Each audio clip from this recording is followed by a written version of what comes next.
ঠাকুরগার মুসলমানেরা আপনারা ঈমান এনেছেন না ঈমান পেয়েছেন? হ্যাঁ, পেয়েছে। আল্লাহ তো ঈমান পেয়েছে কথা কোরআনে দেয়নি যে যারা ঈমান পেয়েছে, তাহলে আমাদেরকে ঈমান আনতে হবে। আমরা তো বাপ দাদা মা এদের কাছ থেকে শুধু ঈমান পেয়েছি, আর অনেকে শুনে শুনে না, ঈমান পাওয়া জিনিস না, ঈমান আনা জিনিস। আমরা আজকে ঈমান আনতে চাই। আমানতু বিল্লাহি কামা হুয়া বিআসমাইহি ওয়া সিফাতিহি ওয়া ক্বাবিলতু জামিয়া আহকামিহি ওয়া আরকানি। সে মক্তবে পড়িয়েছে এই বাক্যগুলো। ওই সময় বুঝি না, এখন দেখি দুনিয়া আখিরাত সব এই বাক্যের ভেতরে লুকিয়ে আছে। কেউ যদি বলে আমানতু বিল্লাহ, আল্লাহ আমি ঈমান এনেছি, আল্লাহ পাক বলেন চারটা কথা তোর জীবনে থাকা লাগবে। কয়টা? আবার বলেন তো আমরা ঈমান এনেছি না ঈমান পেয়েছি? যারা ঈমান পেয়েছেন তারা ঈমান আনেন। কিভাবে ঈমান আনবেন? হযরতে বেলাল যেভাবে ঈমান এনেছিলেন, হযরতে খাব্বাব যেভাবে ঈমান এনেছিলেন, ওনারা ঈমান আনার পরের পরবর্তী শব্দ কি? কামা হুয়া। ওই আল্লাহর প্রতি আমি ঈমান এনেছি, যিনি যার অস্তিত্ব আমি স্বীকার করলাম, যিনি একজন আছে। আল্লাহ একজন আছে না নেই? এই কথা বিশ্বাস আমরা করি, আল্লাহ একজন আছে।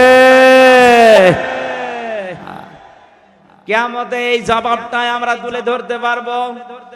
ময়দানে মহাশার এরকম কোটি কোটি মানুষেরা যখন থাকবে, এর ভেতরে যারা দুনিয়ায় এ কথা স্বীকার করেছিল কামা হুয়া, যে আল্লাহ একজন আছে, এই কথার দ্বারাই কোটি কোটি মানুষকে আল্লাহ জান্নাতে দিয়ে দেবে।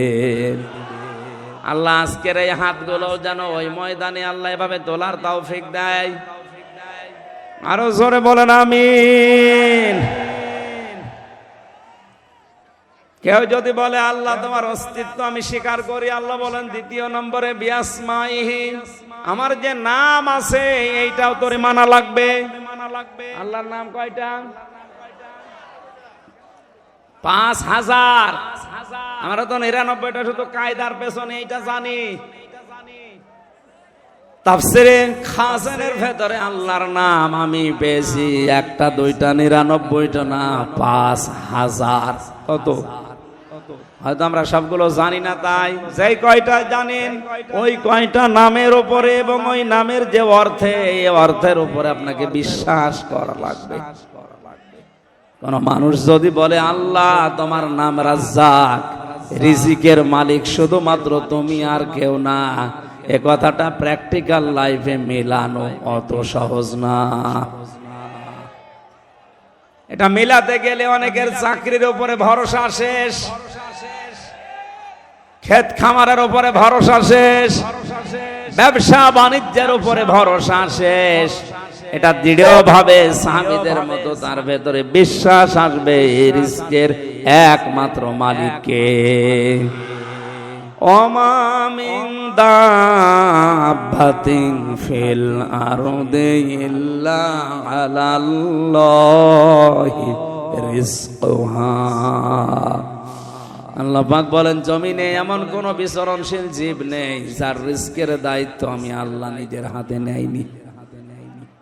বর্ণনা যদিও দুর্বল, আমি শিক্ষার জন্য বলছি। হযরতে সুলাইমান নবী আলাইহিস সালাম একবার আল্লাহকে বলেছিলেন, আল্লাহ তুমি রাজ্জাক, রিজকের একচ্ছত্র মালিকানা তোমার। ইন্নাল্লাহা হুয়ার রাজ্জাকু যুল কুওয়াতিল মাতিন। রিজকের মালিক তুমি, এটা আমি বিশ্বাস করি মনে প্রাণে। তুমি যে সবাইকে রিজিক দাও এটাও আমি বিশ্বাস করি। আমি তোমার কাছে একটা আরজি পেশ করি, তোমার যত সৃষ্টি আছে আমি একটা দিন খাওয়াতে চাই। আমাকে যে বিশাল সাম্রাজ্য দিয়েছো, বিশাল ক্ষমতা দিয়েছো, এটার উপরে ভর করে আমি এ দায়িত্ব নিতে চাই। আল্লাহ পাক তিনবার তাকে বলেছিলেন না, এটা সম্ভব না। নাছড় বান্দা হয়ে যখন বললেন আমি চাই, আল্লাহ পাক বলেন একদিনের দরকার নেই, মাত্র এক বেলার খাবারের দায়িত্ব তোমারে দিলাম, চাও দেখি কেমন পারো। 6টা মাসের কথা আছে তাফসীরের ভেতরে। আমি আবার বলছি, বর্ণনাটা যদিও দুর্বল, আমি উদ্বুদ্ধ করার জন্য বলছি। শিক্ষাটা কি এখানে? 6টা মাস একাধারে খাবার রান্না হয়েছে। আল্লাহর পক্ষ থেকে নির্দেশ দিল যে কোনো খাবার রান্না করা হবে, কোনো খাবার যেন নষ্ট হয়ে না যায়। বিশাল খাবারের স্তূপ তৈরি করে রেখে দিয়েছে। 6 মাস পরে হযরত সুলাইমান ডাক দিয়ে বলে, রব্বুল আলামিন, তোমার সৃষ্টি জগৎকে তুমি পাঠিয়ে দাও। সমুদ্রের এক বিশাল হাঙর তিমি মাছ ডাক দিয়ে বলে, মালিক, আজকে ক্ষুধা লেগেছে, সকালে তো খাবার দিলে না। আল্লাহ জবাব দিয়েছে, আমার নবী সুলাইমান তোমাদের দাওয়াত দিয়েছে, যাও। দরবারে এসে বলছে, আমার খাবার কোথায়? হযরত সুলাইমান মাছের ভাষাও বুঝতেন, পাখির ভাষাও বুঝতেন, জিনদের ভাষাও বুঝতেন। তিনি বললেন, বিশাল খাবারের স্তূপ তৈরি করা আছে, ওখান থেকে খেয়ে চলে যাও। তাফসীরে মুফাসসির লিখেছেন, বিশাল খাবারের যে পাহাড় তৈরি করা ছিল, ওই বিশাল মাছ এসে শুধু এক লোকমাতে শেষ করে দিয়েছে। দরবারে সুলাইমানকে বলে, নবী সুলাইমান, আমার এক লোকমা খাবার হয়েছে, বাকি আর কই? বলে, কেন? বিশাল পাহাড় আছে, বাকি লোকমা ওখান থেকে খেয়ে চলে যাও। মাছ জবাব দিয়েছে, বাদশাহ, যে খাবার ছিল ওটা আমার এক লোকমা হয়েছে, ওই রকম প্রতিদিন 3 লোকমা করে বিশাল সাগরে আল্লাহ আমারে খাবার পৌঁছায়। সুলাইমান নবী সাজদা পড়ে ডাক দিয়ে বলে, রব্বুল আলামিন, তুমি যে রাজ্জাক, এটা আমি শুধু বিশ্বাস করতাম, আজকে চোখে দেখলাম। তুমি ছাড়া রিজকের দায়িত্ব পালন করা পৃথিবীর কারো জন্য সম্ভব না। এজন্য যে মানুষেরা বিশ্বাস করে আল্লাহ রাজ্জাক, আল্লাহর নাম আছে বিআসমাইহি, তাদের ভেতরে রিস্কের ভয় উঠে যায়। ও মানুষগুলো আমেরিকাকে, রাশিয়াকে, চীনকে, ভারতকে রিস্কের মালিক মনে করে না। আর বাংলাদেশে এই শ্রেণীর মানুষ মাত্র 100 জনে 15 জন। আমার কথা বোঝেন আপনি? যখন এই বিশ্বাসে বিশ্বাসী মানুষ 100 জনের 15 জন না, 51 জন পর্যন্ত তৈরি হয়ে যাবে যে বিআসমাইহি, আমি এমন আল্লাহর উপর ঈমান এনেছি যার অস্তিত্ব আছে, যার নাম আছে, 5000 নামকে আমি মনে প্রাণে বিশ্বাস করি এবং মেনে নিয়েছি। রিস্কের দায়িত্ব তখন ভারতকে দেবে না, চীনকে দেবে না, আমেরিকাকে দেবে না, রাশিয়াকে দেবে না। আল্লাহ ছাড়া রিজকের দায়িত্ব কারো হাতে নেওয়া সম্ভব না। এই কাহিনীটা শোনার পরে ওর বিশ্বাস আরো বেড়ে যাবে। দেশের দায়িত্বে যারা আছেন, কারো উপরে ভয় না পেয়ে রিজকের মালিক আল্লাহকে মনে করে সঠিক পথে কোরআনের দিকে ফিরে আসা দরকার। মহান আল্লাহ আমাদেরকে এখনো রিজিক ওইভাবে পৌঁছাতে পারে। আমরা এই ভয়টার কারণে আজ সত্যকে সত্য বলে তুলে ধরতে পারি না। কথা বলেন না কেন? 57টা মুসলমান রাষ্ট্র দুনিয়ায়, আমাদের প্রধানমন্ত্রী অন্তত সেইভাবে একটু প্রতিবাদ জানিয়েছে এই নিকৃষ্ট জাতি ইহুদিদের বিরুদ্ধে।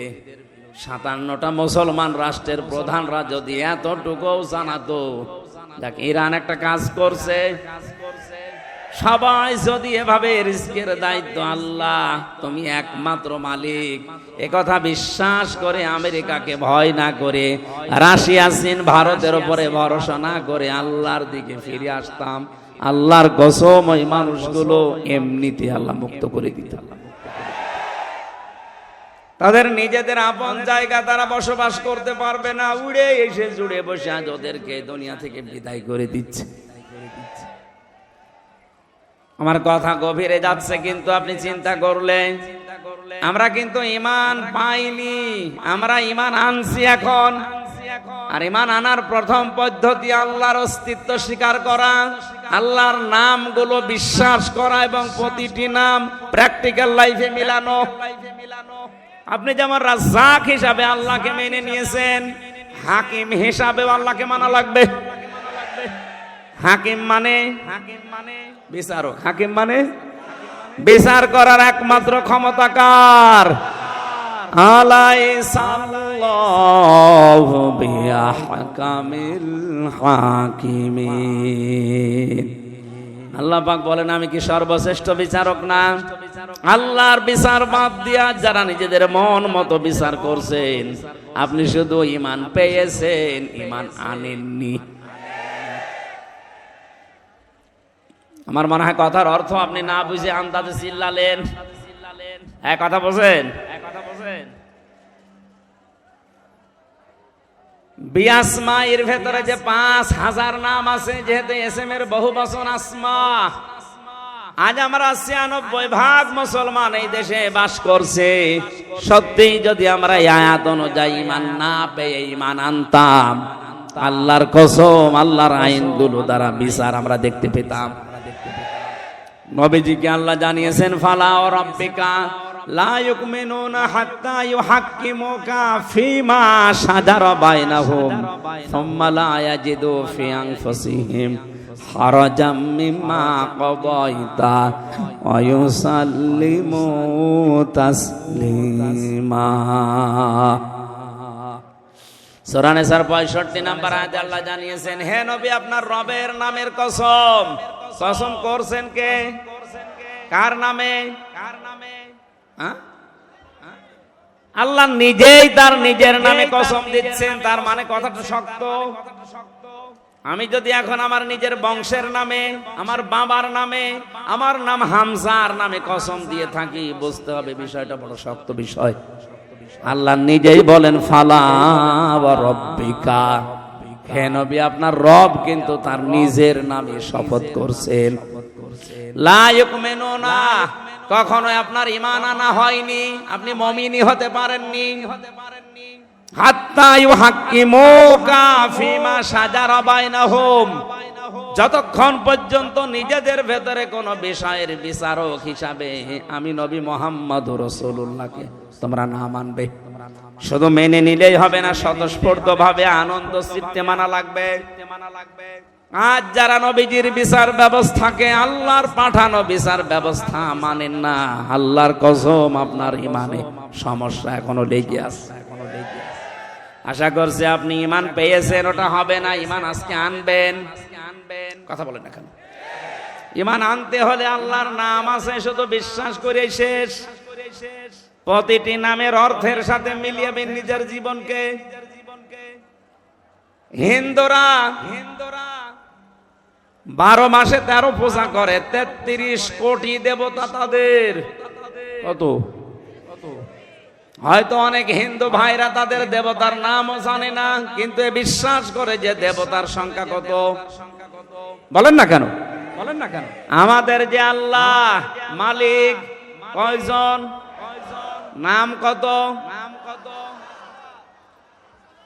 আমি বললাম না প্রতিটি শব্দ থেকে আমরা শিক্ষা নেব। এবার আসেন শিক্ষাটা কি। যদিও এই রংপুর বিভাগের জন্য এটা প্রযোজ্য না, এটা রংপুর না, এটা রাজশাহী কি চট্টগ্রাম আর সিলেটের গেলে বলা যেত। আলিল্লাহিল আসমাউল হুসনা ফাদউ বিহা ওয়াদারুল্লাযীনা ইউলহিদুনা ফি আসমাই সায়াজজাউনা মা কানু ইয়ামালুন। সূরা আরাফ 9 নম্বর পারা 13 নম্বর পৃষ্ঠা 4 নম্বর লাইনের 180 নম্বর 81 নম্বর আয়াত। এটা তাফসিরে ফি জিলালিল কোরআনে সাইয়্যিদ কুতুব লিখেছেন। আল্লাহ পাক বলেন আমার অনেক নাম আছে, যে কোনো নামে পারো আমাকে ডাকো, কিন্তু সাবধান, আমার নাম যারা পরিবর্তন করে ফেলে, আমার নাম যারা ইলহাদ করে, উলট পালট করে, তাদের সাথে তোমরা আমাকে ডাকবা না। কে বলছেন? সুতরাং আল্লাহ আল্লাহ বলতে বলছে যারা হো হো বলেন, তাদের সামনে মিলে মিশে আর ডাকা যাবে না। এবং আল্লাহর নাম যারা পাল্টিয়ে অন্য নামে ডাকে, এক কথা বুঝতেছেন? কিছুক্ষণ সুবহানাল্লাহ আলহামদুলিল্লাহ, এরপরে শুরু করে দেয় ইয়া আলী বাবা, শাহ আলী বাবা, দয়াল বাবা, খাজা বাবা।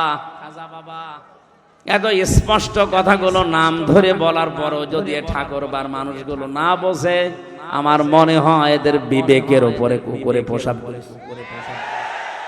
আর কিভাবে বলা যায় বলেন তো? আল্লাহ নিজে বলছেন আমার অনেক সুন্দর নাম আছে, যে নামে পারো ডাকো। কিন্তু আমার নাম যারা উলট পালট করে ফেলে, আমার নামের সাথে যারা অন্য কিছু মিলায়, এলহাদ মানে কি, উল্টা পাল্টা করে ডাকা, তাদের সাথে মিলে তোমরা আমি আল্লাহকে ডাকবা না। এই আয়াত তো আমি এখন বানালাম। বলেন আল্লাহর নাম আছে একটা দুইটা না, আমরা শুনলাম তাফসিরের ভাষা দিয়ে 5000।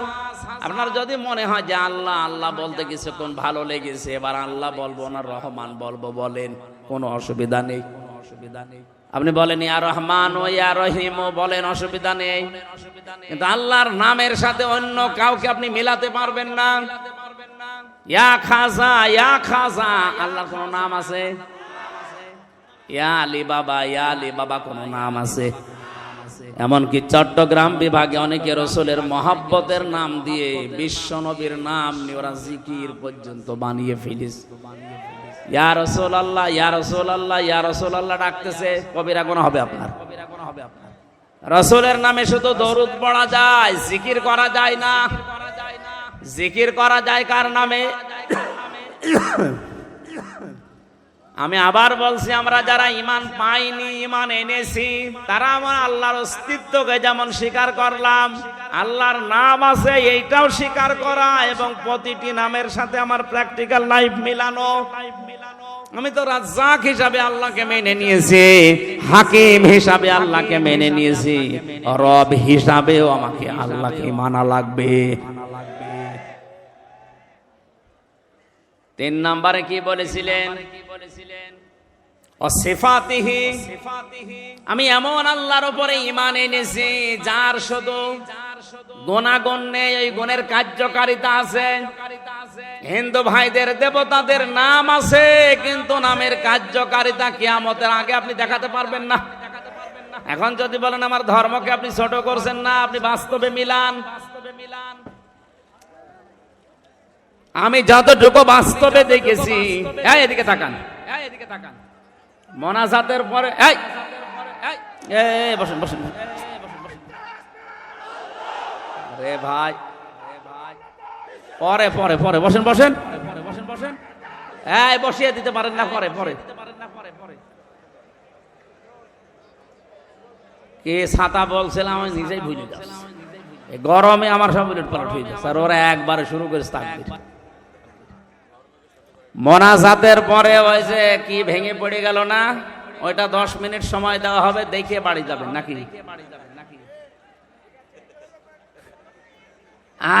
ভাই একটা বাঁশ ভেঙে পড়ে যাচ্ছে, এইটা দেখার জন্য যদি আপনি কোরআনের আলোচনা বাদ দিয়ে ওইদিকে তাকাতে পারেন, আমার তো মনে হয় এখন যদি এমনি পরিমণি হাইটে যেত, আপনি আমারে বাদ দিয়ে ওইদিকে ছুটি ছুটি যেত। বলছে ঠিক, ঠিক।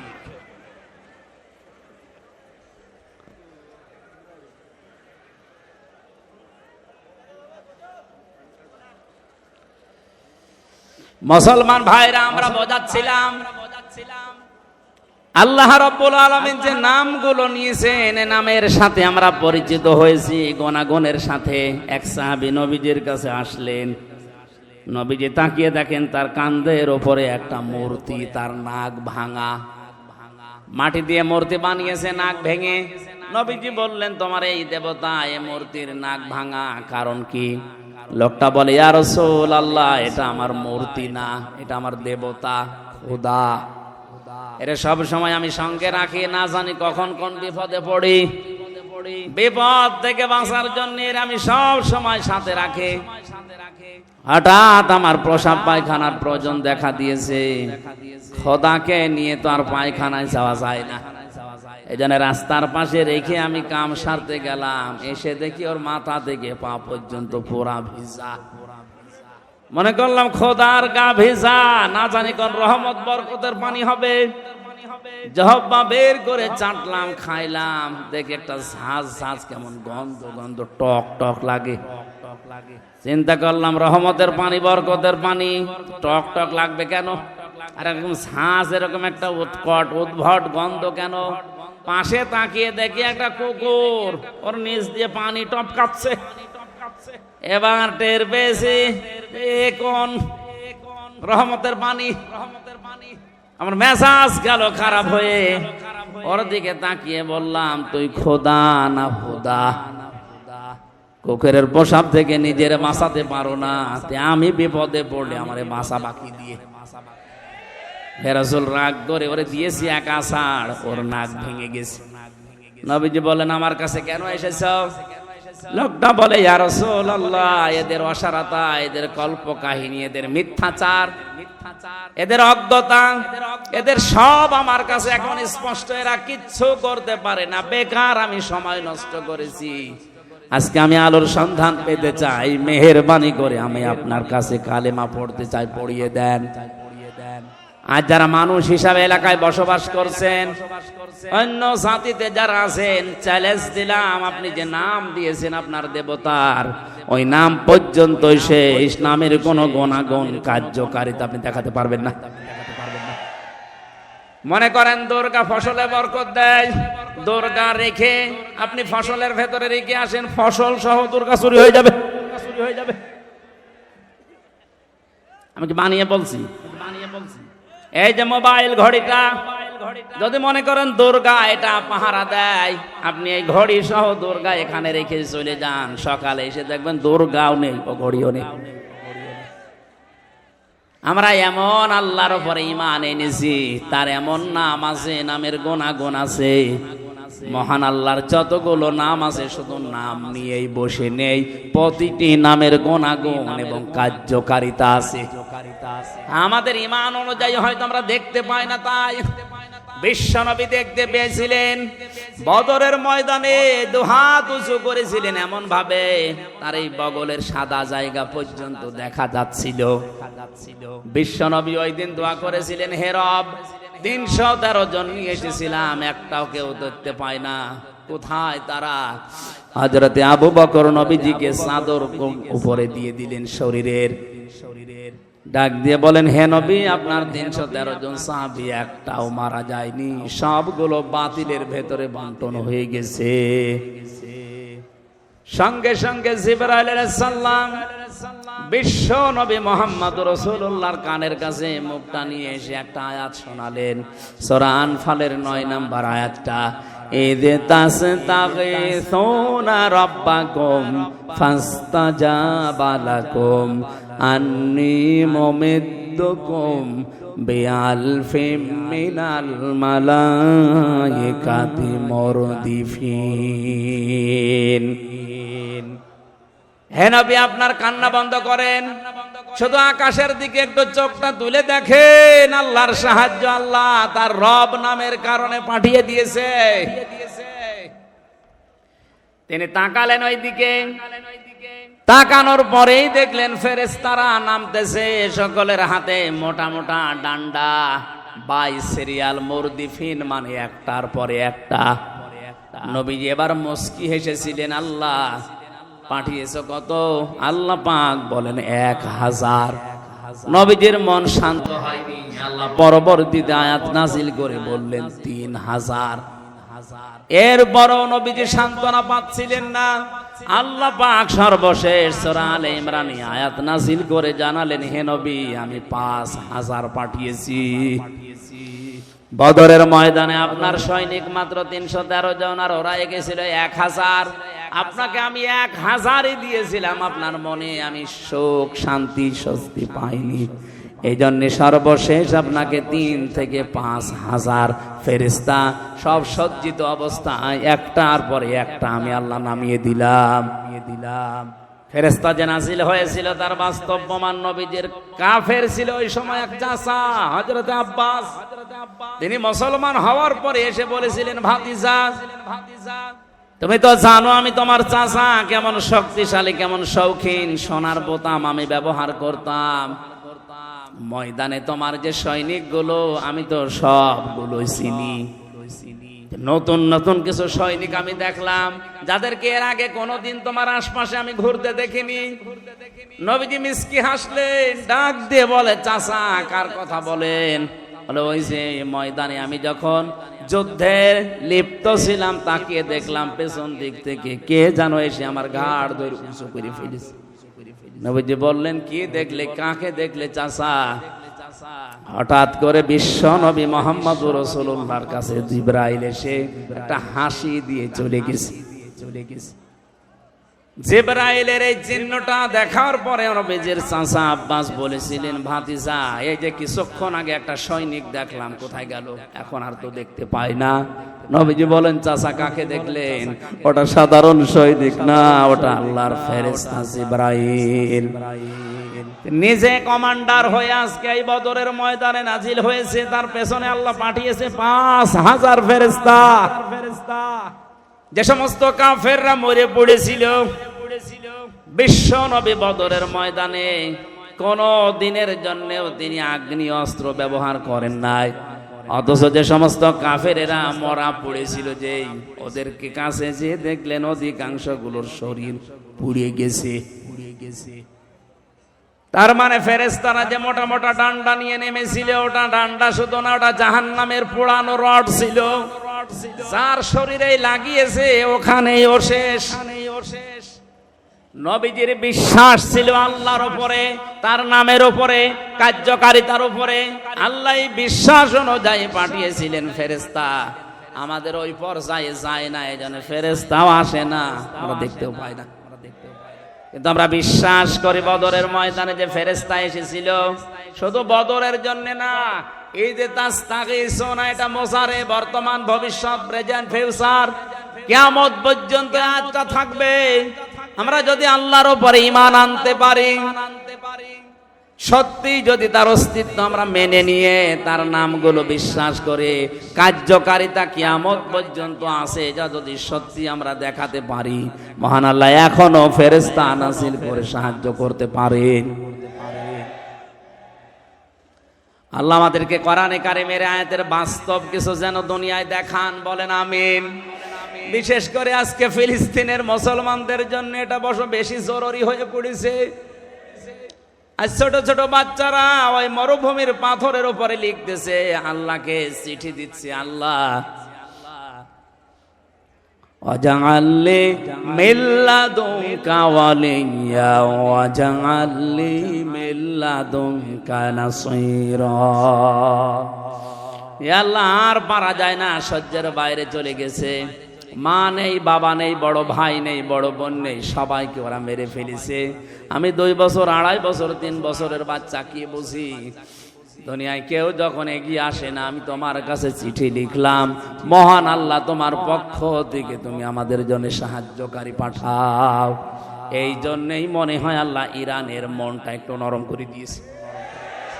বিশ্বের 57টা মুসলমানদের মন যদি এরকম একটু নরম আল্লাহ করে দিত, অন্তত এখনো যেভাবে সাহায্য করছে অনেকেই, প্রত্যেকটা মুসলিম রাষ্ট্র যজাজিমানের দাবি পূরণ করার জন্য সবাই কাশ্মীরের পাশে দাঁড়াতো, আমরা আজাদ কাশ্মীর পৃথিবীতে দেখতে পেতাম। মরণের আগে যেন এটা দেখতে পায় যে আজাদ হয়ে গেছে কাশ্মীর। বলেন আল্লাহ পাক যেন এটা দেখে মরার তৌফিক দেন, বলেন আমিন। আমরা যদি আজাদ না হতাম, আমরা যদি মুক্ত হতে না পারতাম, কত কিছু আমরা আজ নিজেদের মন মতো করতে পারতাম না। আপনি টের পাচ্ছেন, ওরাও আজ মুক্ত হতে পারে না, আজাদ হতে পারে না, এই জন্য অনেক কিছু মন মতো করতে পারছে না। মানুষকে আল্লাহ বানিয়েছে এই মুক্ত জীবন দিয়ে। এটা পাখি না যে খাঁচার ভেতরে ভরে রাখবেন, হাত পা ডানা কাটা পাখির মতো শুধু ছটফট করছে। বিশ্বের মানচিত্রে আজ একটা পতাকা দেখতে চাই, যেটাই লেখা থাকবে ইলাহা ইল্লাল্লাহ মুহাম্মাদুর রাসূলুল্লাহ। ঈমান যারা এনেছে কথা বলবে, তারা আল্লাহর শুধু নাম বিশ্বাস করবে না, সিফাতিহি ওয়া ক্বাবিলতু জামিয়া আহকামিহি ওয়া আরকানিহি, আল্লাহর যত হুকুম আহকাম আছে আমি সব কবুল করে নিলাম, মেনে নিলাম। আল্লাহর যত আরকান আছে, রোকনের বহু বচন আরকান, যত খুঁটি আল্লাহ নাজিল করেছে এই পৃথিবীতে আল্লাহর খুঁটি হচ্ছে 500। কয়টা? এই যে 1, 2, 3, 5টা খুঁটি দেখতে পাচ্ছেন, এই প্যান্ডেল ঠিক রাখার জন্য, আল্লাহর বিধান এই পৃথিবীতে কায়েম রাখার জন্য 500 খুঁটি দরকার। ওই 500 খুঁটি আল্লাহ কোরআনে কারিমে দিয়েছেন।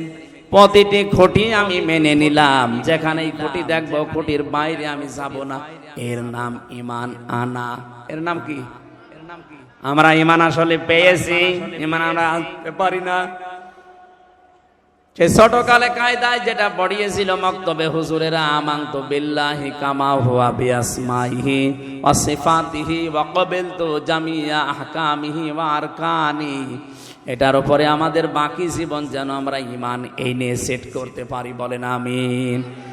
এভাবে যারা সত্যি ঈমান আনবে, ওয়া আমিলুস সালিহাতি, 2 নম্বরে যে মানুষগুলো এই ঈমানের দাবি অনুযায়ী এই যে 500 নাম বিশ্বাস করেন, নামের কার্যকারিতা আছে মেনে নেন, এভাবে যারা ঈমান আনার পরে ভালো ভালো কাজের আঞ্জাম দুনিয়ায় দেবে। আমলের বাংলা অর্থ কাজ। আমল মানে কাজে পরিণত করে দেখাবে। এখন সলিহাত বহু বচন আল্লাহ দিলেন, ভালো কাজ কোনটা? আমাদের এই বাংলাদেশ, ভারত, পাকিস্তান, এই সমস্ত দেশে আমরা অনেকেই মনে করি ভালো কাজ মানে শুধু নামাজ পড়া, রোজা রাখা। কথা বলছেন কেন? ভালো কাজ মানে জিকির করা না। পৃথিবীর সব চাইতে ভালো কাজ হচ্ছে এই পৃথিবীর ময়দানে আল্লাহর বিধানকে ইজহার করা, প্রকাশ করা, বিজয়ী করার জন্য চেষ্টা করা। আনা আকিমুদ্দিন, দিন কায়েম করো, ওয়ালা তাতাফাররাকু ফি, এই বিষয়ে কোনো ফতোয়াবাজি করবা না। সুতরাং বাংলাদেশে আজ যারা দিন কায়েমের জন্য চেষ্টা সাধনা না করে, এর বিরুদ্ধে আরো ফতোয়াবাজি করে, বুঝবেন এগুলো প্রকাশ্য দুশমন। ওদের জব্বা যতই বড় থাক, ওদের দরবারে যতই মানুষ হোক, ওদের ঘোমটা যত বড় হোক, দিন কায়েমের বিরোধিতা যারাই করবে ওরা আল্লাহর শত্রু, রসুলের শত্রু, আমাদের শত্রু। কারণ পৃথিবীর যত নবীর শরীয়ত দেখবেন, হয়তো কম বেশি কিছু পাবেন। এক নবীর শরীয়তে যেটা ফরজ ছিল, আর এক নবীর শরীয়তে সেটা নিষেধ ছিল। কথা বলে না কেন? কিন্তু দিন কায়েম করো এই শব্দটা পৃথিবীর যত নবী আল্লাহ পাঠিয়েছেন, প্রত্যেকটা নবীকে বলেছেন এটা ফরজ। ওয়ালা তাতাফাররাকু ফি, এই বিষয়ে কোনো ফতোয়াবাজি চলবে না। আর বাংলাদেশে অনেক আলেম নামে জালেম, যত ফতোয়া সব এই দ্বীনের মুজাহিদদের বিরুদ্ধে, ইসলামী আন্দোলনের বিরুদ্ধে ফতোয়া দেয়। ওর ঈমানই চলে গেছে। আর ওরাই বলে যে ইসলামী আন্দোলন দুনিয়া যারা করে তাদের নাকি আকীদা ঠিক নেই, ওদের ওয়াজ শোনা যাবে না। এটা টাটকা নির্ভেজাল শয়তান। সূরা শুরার 13 নম্বর আয়াতে আল্লাহ দলিল দিয়েছেন 4 জন নবীর নাম দিয়ে। কয়জন? হযরত ঈসা নবী, হযরত মুসা নবী, হযরত ইব্রাহিম নবী, হযরত নূহ নবী। এত বড় বড় পাওয়ারফুল 4 জন নবীকে ডাক দেওয়ার পরে নবীকে বললেন, হে নবী, আপনাকে আমি ওহী করলাম আন আকিমুদ্দিন, আপনি আরজাই করেন দুনিয়াতে দিন কায়েম করবেন। দিন কায়েম মানে শুধু পায়খানায় বলেন, শুধু খাবার খাওয়াই, শুধু সন্তান জন্ম দেওয়াই না। টয়লেট থেকে শুরু করে আন্তর্জাতিক জীবন পর্যন্ত যেখানেই যাবেন ওখানেই দিন আছে না নেই? টয়লেটে গেলে দিন আছে, এইটা আপনি মেনে নিলেন যে বাম পা দিয়ে প্রবেশ করা, দোয়া পড়া, কিছুক্ষণ বসে থাকা, এরপরে গান্দা জিনিস বের করে বের হওয়ার সময় ডান পা দিয়ে বের হয়ে দোয়া পড়া হয়ে গেল না। মানে আবার কি আছে ওখানে যে খাবার খাবে? আপনি তো এইটাই করেন টয়লেটে, বাম পা দিয়ে বলেন আল্লাহুম্মা ইন্নী আউযু বিকা মিনাল খুবুসি ওয়াল খাবাইস। এরপরে আর কিছু পড়েন না, বসে থাকেন। কিছুক্ষণ পরে যখন বেরিয়ে আসেন ডান পা দিয়ে কি বলেন আপনি? গফরানাকা, হে আল্লাহ আমি ক্ষমা চাই তোমার কাছে, এতক্ষণ তো তোমার জিকির আজগার করতে পারিনি, এই 10-15 মিনিট, এইজন্য আমি মাফ চাই। আলহামদুলিল্লাহিল্লাযী আযহাবা আন্নিল আযা ওয়া আফানি। প্রশংসা সবাই আল্লাহর জন্য, যিনি আমার পেট থেকে গন্ধ জিনিসগুলো বের করে দিলেন, আমাকে স্বস্তি দিলেন, শান্তি দিলেন, নিরাপত্তা দিলেন। বলেন সুবহানাল্লাহ। টয়লেটে যাওয়া, আসা, বসে থাকা, এই কথাগুলো দিন অনুযায়ী হয়েছে না হয়নি? বলেন। এইটা শুনে তো অনেকেই বাহবা দিচ্ছে, হুজুর বলেন, আরো বলেন, দরকার 10 মিনিট বলেন। আরে ভাই, টয়লেটের এই 15 মিনিট যদি দিন হয়, মুহাম্মাদুর রাসূলুল্লাহ 10 বছর কোরআন দিয়ে রাষ্ট্র চালিয়েছিলেন, ওইটা কি? ওইটা আপনার কাছে রাজনীতি মনে হয়? ওইটা দিন না? এই যে বোঝার পরও না বোঝার ভান করে থাকেন আপনি। মানুষ কি কলেরা এত সহজ ভাবে বুঝলেন যে দিন, পায়খানায় 10-15 মিনিট এটা দিন হয়ে গেল, বিয়ে শাদী করার সময় দিন হয়ে গেল, সন্তান জন্ম দেওয়ার সময় দিন হয়ে গেল। আর 10টা বছর নবীজি কোরআন দিয়ে পরিবার, সমাজ, রাষ্ট্র চালালেন, এইটা আপনার কাছে রাজনীতি মনে হচ্ছে? এই জন্য দিন কায়েম করা এটা নফল না, সুন্নত না, ওয়াজিব না, এটা ফরজ। প্রত্যেকের জন্য ফরজ আইন এটা। যে যেখানে আছে ওখান থেকে ওর টার্গেট থাকা লাগবে আল্লাহর এই জমিনে কি করে আল্লাহর বিধান কায়েম হয়।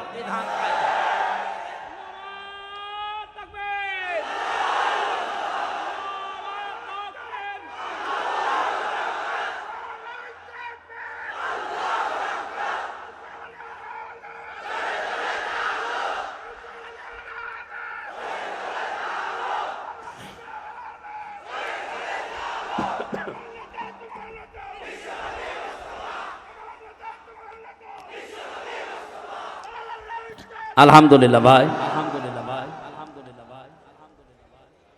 তাহলে আমলে সলে বলতে আমাদের যে ভ্রান্ত ধারণাটা আছে, পৃথিবীর সবচাইতে বড় আমল হচ্ছে দিন কায়েম করার আমল। সাহাবায়ে কেরাম এইটা বুঝেছিলেন, এই জন্য 11 বছরের মাস মফিজ জীবন দিতে দ্বিধাবোধ করেননি। নবীর কাছে যে বলেছেন, হে নবী, আপনারা আমার 2 ভাইকে নেন। নবীজি বলেন, তুমি তো ছোট, মাপে বুঝতে চাও না। মাপে বুঝি না, তাতে কি হয়েছে? আপনি শক্তি পরীক্ষা করেন, দেখেন তো ওরা ভালো কাজ বলতে বুঝেছিল আল্লাহর জমিনে দিন কায়েম করা। আর আমরা এই কাজকে দুনিয়ার কাজ মনে করে, এই কাজকে রাজনীতি মনে করে অনেকের ছেলে মেয়ে স্ত্রী নিজেও যেতে চায় না, এদেরকেও যেতে চায় না। আমি আশা করছি আপনার এই ছোট কথা আপনি বুঝেছেন। না বোঝার ভান করে থাকলে এদিকে আসেন, ঝুড়ি গুলা দিয়ে বুঝাচ্ছেন। আমল এইটাই পৃথিবীর শ্রেষ্ঠ আমল। আমি এটা তো বানিয়ে বলছি। বলেন, আজ এই দেশের 18 কোটি মানুষের 96% মানুষ যারা মুসলমান দাবি করছে, তাদের ছেলেকে, মেয়েকে, স্ত্রীকে, ভাতিজাকে, ভাইজিকে যদি এই মনে করে দিতাম যে এই ভালো কাজ সবাই মিলে করো নামাজ পড়ার মতো, এ দেশে দিন কায়েম হতে আর বেশি দেরি হওয়ার কথা। আপনি নামাজও পড়ছেন, রোজাও রাখছেন, হজ করে আসেন, যাকাত দেন, বড় জুব্বা গায়ে দেন, আর দিন কায়েমের জন্য যারা আন্দোলন করে এদের কথা শুনলে আপনার কাছে রাজনীতি মনে হয়? বলে দিনকাল ভালো না, দরকার না। আমিল সলিহাত হচ্ছে না আপনার ইমান অনুযায়ী। এই জন্য ভালো কাজ এখান থেকে শুরু করা দরকার। আজকে দিনের বেলায় মাহফিল ছিল দিনাজপুরের কাহারুল, ওখানে এই ফাস্তা সাহারাহুর ব্যাখ্যা করতে যে ফাহাল্লা হালালাহু ওয়া হারামা হারামাহু, কি করে আমরা আজ হালালকে হালাল জানার পরও মেনে নিতে পারি না, হারামকে হারাম জানার পরও ছেড়ে দিতে পারি না, কেন পারি না, ওর ব্যাখ্যা দিয়েছিলাম। ওখানে যারা বসেছিল অনেকেই বুঝেছে যে আসলেই তো দিন কায়েম না থাকলে, ইসলাম যদি বিজয়ী না হয়, হালাল জানার পরও মানা যায় না এমন জায়গাও আছে, হারাম জানার পরেও মানা যায় না এমন জায়গাও আছে। সব যোগ্যতা আমার আছে, ফার্স্ট ক্লাস ফার্স্ট আমি, এরপরও বিশ্ববিদ্যালয়ে ঢুকতে হলে শিক্ষক হিসাবে 35 লক্ষ টাকা আল্লাহর ওলিকে দেওয়া লাগবে। এটাকে আমি বেশি বলে ফেললাম? এই যে 40 লাখ টাকা নিয়ে বসে আছে, হবে না। অথচ এর চাইতে যার রোল নাম্বার ছিল 72, 82টা ছেলে মেয়ে, 72 রোল নাম্বার তার 40 লাখ টাকার কারণে হয়ে যাচ্ছে এই চেয়ারে বসে আরো অবৈধ কাজ সে করার সুযোগ পাবে। আরে ফার্স্ট ক্লাস ফার্স্ট এর দেবে না, কারণ এর মামা নেই। এই যে জানার পরও আমরা হারামকে হালাল হারাম বলে ছেড়ে দিতে পারছি না, এরকম পরিবেশ দেশে শুধু এই যায় আর নেই।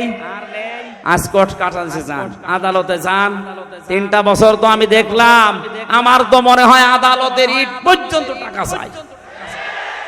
বিশ্বাস হচ্ছে না, ঠাকুরগাঁও আদালতে যান, কোর্টের ইট পর্যন্ত বলবে এই 10 টাকা দিয়ে যা। এই জন্য কোরআন যদি বিজয় না থাকে এই দেশে আপনি মরেও শান্তি পাবেন না, মরণের সময় আপনার ঈমান নসিব হবে না, বেঈমান হয়ে মরবেন। আল্লাহ এই সহজ কথাটাকে তুমি সহজ ভাবে আমাদের ব্রেনের ভেতরে ঢুকিয়ে দাও।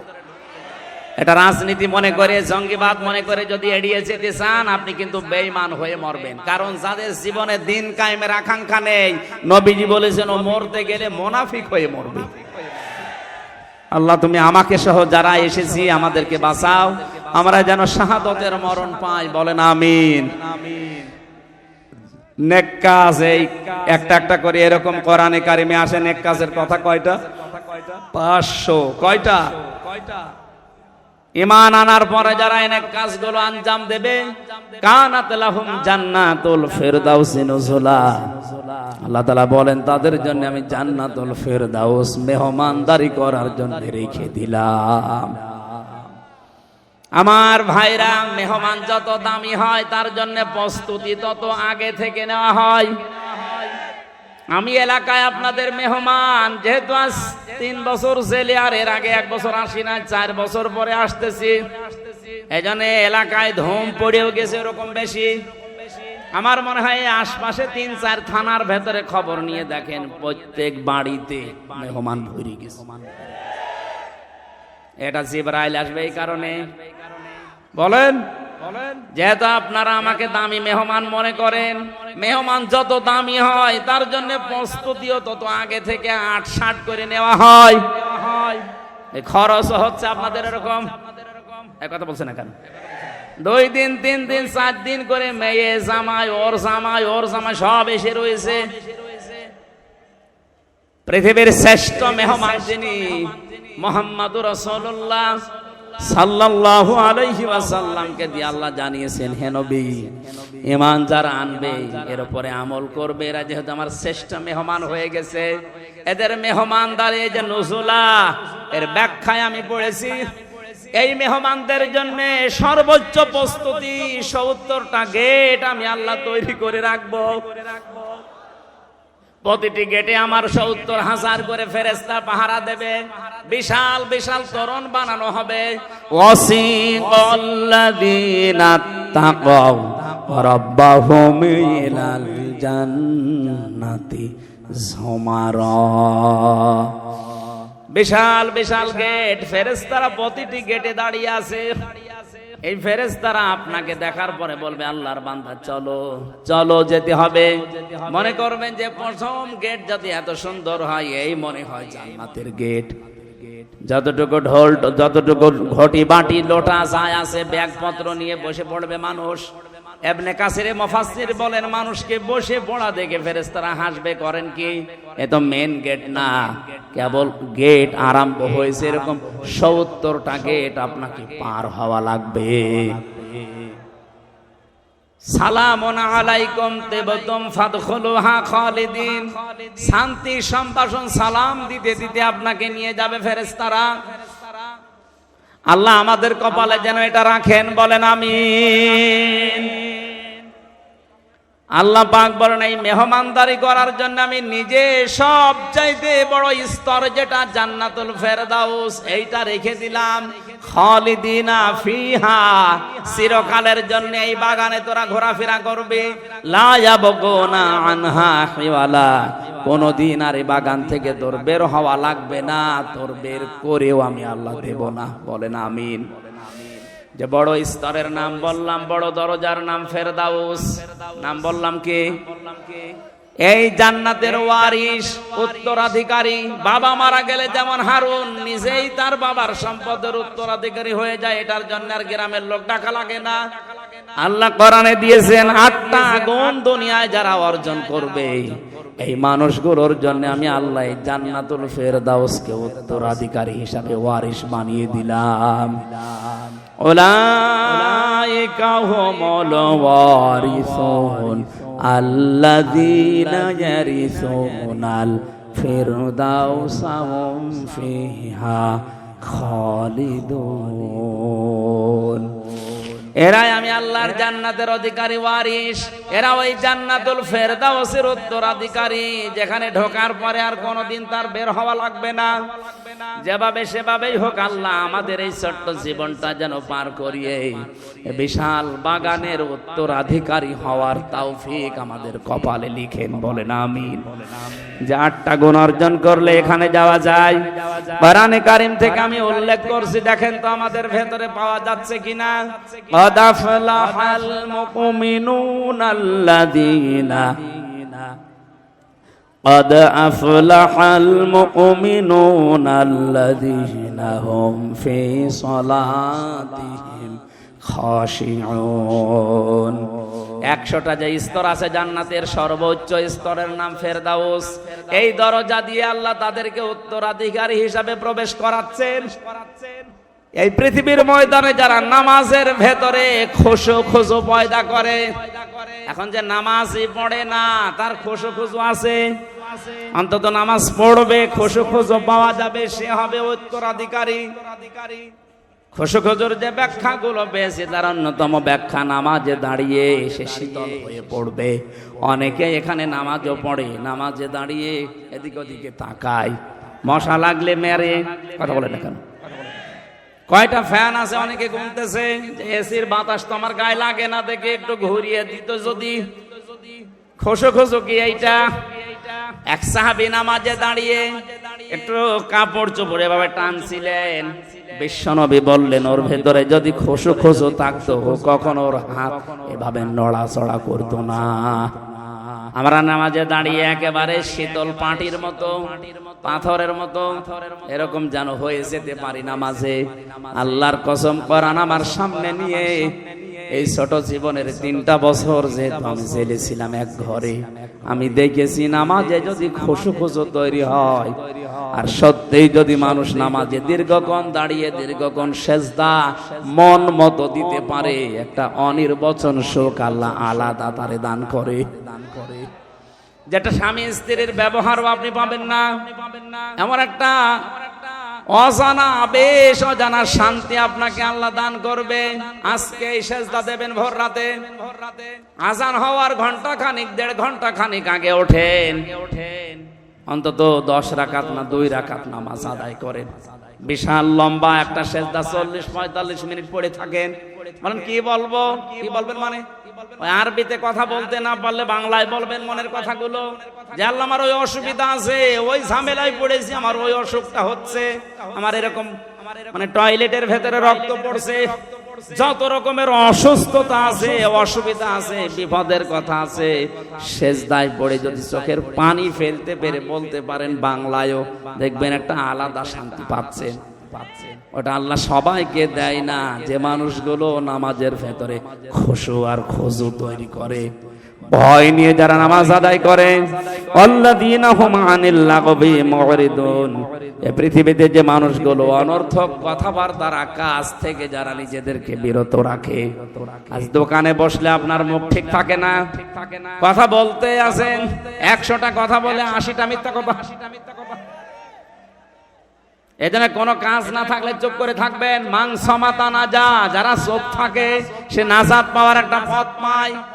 3 নম্বরে যারা যাকাত আদায় করে, যাকাত শুধু সম্পদের না, শরীরের যাকাত আছে। এই কথা বলছেন না কেন? আপনার এই ধানের যাকাত আছে, গমের যাকাত আছে, ভুট্টার যাকাত আছে। এই যাকাত গুলো আজ আদায় করি না, এজন্য আমাদের সম্পদ গুলো আজ আল্লাহ অপবিত্র করে রেখেছে। উত্তরাধিকারী জান্নাতুল ফেরদাউসের হতে হলে যাকাত শরীর থেকে শুরু করে প্রতিটি জিনিসের আদায় করতেই হবে, মাস্ট বি। 4 নম্বরে যারা যৌন অঙ্গকে হেফাজত করে রাখে, এটা নষ্ট করার জন্য আকাশ সংস্কৃতির নামে সূক্ষ্ম ষড়যন্ত্র চলছে। যেভাবে আরম্ভ হয়েছে মোবাইল আর ইন্টারনেট দিয়ে, আমার তো যতটুকু বাস্তবতা, এই 3 বছর জেল থেকে বেরিয়ে দেখছি, এভাবে যদি 10 বছর চলতে থাকে, আগামী 10 বছর পরে চরিত্রবান কোন যুবতী যুবক এদেশে আর পাবেন না। বিয়ের আগে সব নষ্ট হয়ে যাবে। এজন্য এখনো সাবধান। আমি সহ যারা আছি, ছোট বাচ্চা থেকে শুরু করে অন্তত ও কান্নাকাটি করে করুক, ও যদি কিনতে মরে যায় যাক, তারপরও ওদের হাতে অ্যান্ড্রয়েড মোবাইল গুলো দেওয়া যাবে না। এইটা দেওয়া আর ওর হাতে বোমা দেওয়া সমান।